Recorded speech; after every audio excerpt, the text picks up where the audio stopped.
তো hello friends, আমি Sandeep and আপনারা দেখছেন লার্নিং দুনিয়া 2.0 ইউটিউব চ্যানেল। তো ফ্রেন্ডস, আবারও কিন্তু আপনারা যারা আপার প্রাইমারি বা উচ্চ প্রাথমিকের শিক্ষক নিয়োগ প্রক্রিয়ার সাথে যুক্ত চাকরি প্রার্থী রয়েছেন, তো মূলত তাদের জন্য আজকে অর্থাৎ 26/3/2024 তারিখের আর্জেন্ট এই ভিডিওটা কিন্তু ক্রিয়েট করা। তো ইতিমধ্যে আপনারা কিন্তু জানেন বর্তমান সিচুয়েশনে দাঁড়িয়ে আমাদের 2016 সালের এই আপার প্রাইমারি বা উচ্চ প্রাথমিকের শিক্ষক নিয়োগ প্রক্রিয়ার ক্ষেত্রে বেশ কয়েকটা ক্যাটাগরির কিন্তু বিভাজন ইতিমধ্যে লক্ষ্য করা যায়।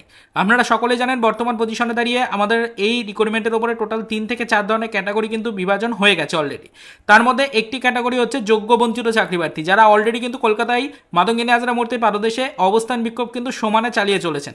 তারা কিন্তু ফ্রেন্ডস অবশ্যই প্রত্যেকটা দিন কিন্তু এই অবস্থান বিক্ষোভে অংশগ্রহণ করছেন, অবস্থান বিক্ষোভটাকে কিছুটা হলেও কিন্তু গাঢ়তর করার চেষ্টা করছেন এবং এই অবস্থান বিক্ষোভের ফলে যাতে বর্তমানে আমাদের ট্রেন্ড নন ট্রেন্ড নিয়ে যে একটা আপডেট উঠে আসছে, ট্রেন্ড নন ট্রেন্ড চাকরি প্রার্থীদের সিট আপডেট নিয়ে যে একটা প্রশ্নচিহ্ন উঠে আসছে, অলরেডি ম্যাট কেসে এই বিষয় নিয়ে যে আলোচনা পর্ব শুরু হয়েছে, সেই সকল আলোচনা মিটিয়ে যাতে অবশ্যই ইন্টারভিউয়ের 10 দিন আগে পর্যন্ত যেন সিট আপডেট করা হয়, এই দাবিতে কিন্তু তারা অবস্থান বিক্ষোভ চালাচ্ছেন। তারা বেশ কয়েকবার আন্দোলনে অংশগ্রহণ করেছেন। তবে ইতিমধ্যে আমরা দেখতে পারলাম লাস্টবারের হিয়ারিং পর্ব মেটার পরে আমরা দেখতে পারলাম যে আমাদের কিন্তু এই ট্রেন্ড নন ট্রেন্ড নিয়ে বেশ কিছুক্ষণ ধরে কিন্তু কলকাতা হাইকোর্টে চলতি ম্যাট কেসে আলোচনা হলো। বেশ কিছু বিষয় কিন্তু বিচারপতিরা তুলে ধরলেন, বেশ কিছু বিষয় কিন্তু কমিশনের আইনজীবীদের পক্ষ থেকেও তুলে ধরা হলো। তো সব দিক দিয়ে মিলিয়ে এখন বর্তমান পজিশনে দাঁড়িয়ে কিন্তু পক্ষে বিপক্ষে একাধিক তথ্য উঠে আসছে, একাধিক মতামত কিন্তু উঠে আসছে। সেই কারণে কিন্তু ফ্রেন্ডস আমরা সকলেই একটা আশঙ্কার মধ্যে রয়েছি যে অবশ্যই এই সিট আপডেট কিন্তু ফ্রেন্ডস হয়তো না করাও হতে পারে এবং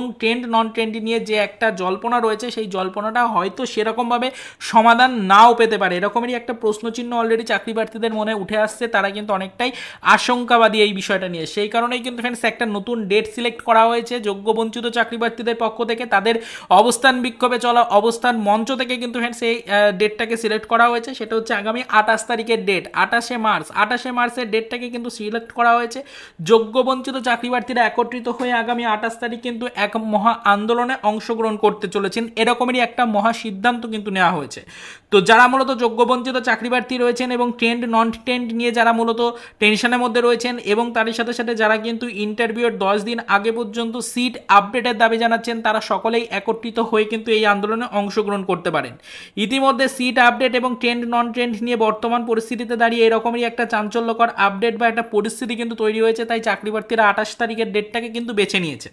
এই হচ্ছে বর্তমান পরিস্থিতি। অলরেডি কিন্তু এই 28 তারিখের ডেটটাতে চাকরি প্রার্থীরা একত্রিত হয়ে কলকাতার রাজপথে এক মহা মিছিল বা আন্দোলনে অংশগ্রহণ করতে চলেছেন। তাই এই মুহূর্তে দাঁড়িয়ে চাঞ্চল্যকর এই আপডেটটা আপনাদের সামনে তুলে ধরার চেষ্টা করলাম। পরবর্তীতে বিস্তারিত আরও এই বিষয়ের উপরে কিন্তু আপডেট কালেক্ট করে আপনাদের সামনে সেটা তুলে ধরার চেষ্টা করব। তো আপাতত এই পর্যন্তই। তো চলুন দেখা হবে নেক্সট ভিডিওতে পরবর্তীতে এই বিষয়ের উপরে আদার্স কিছু অফিসিয়াল আপডেট নিয়ে।